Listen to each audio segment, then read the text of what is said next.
Good afternoon.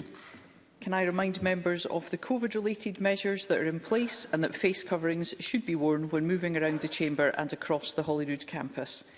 The first item of business this afternoon is time for reflection. Our time for reflection leader today is Reverend David Coleman, Eco Chaplain, Eco Congregation, Scotland.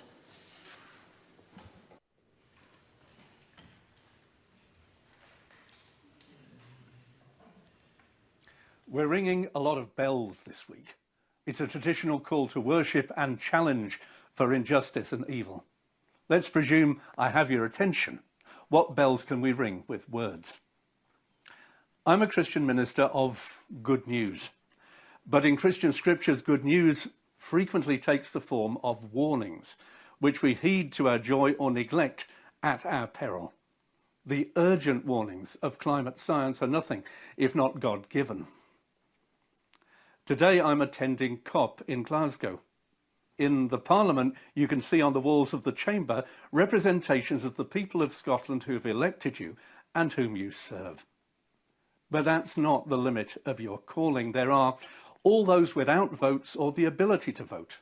There are children and people imprisoned by illness, and those despairing that their vote has a contribution to make.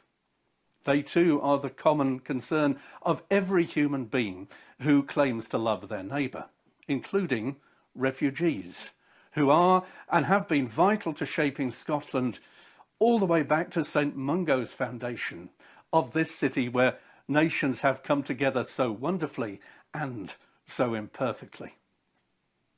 Excluding those guests, those incomers, those unenfranchised equals in God's sight, we would be diminished and impoverished in every spiritual and other way. Fellow citizens or not, fellow humans command our respect and love. In Parliament, you have attended to many issues of inclusion, equality of the right to marry, defence of racial and gender identities, and more.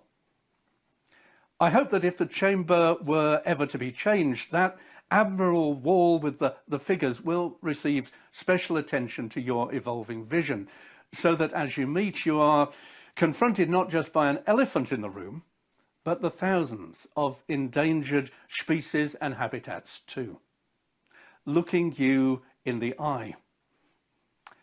In Christianity, and I'm delighted to affirm, far from uniquely or exclusively, love of God and love of neighbour are never in competition, always mutually authenticating. And with the lead given globally by spiritual leaders like Pope Francis, and just as importantly by the 500 plus local grassroots congregations of Eco Congregation Scotland, whom COP has brought unprecedentedly closer to other faith groups, there is a reclaiming of the permission to see the earth and all their creatures as neighbours, partners, to neglect whose care and love objectively endangers the justice and well-being of all.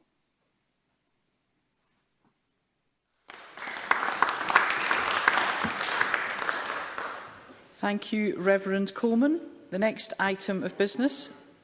Point of order, Oliver Mundell. Thank you, Presiding Officer. I wish to seek your guidance in relation to Standing Order Rules 3.13 and Rule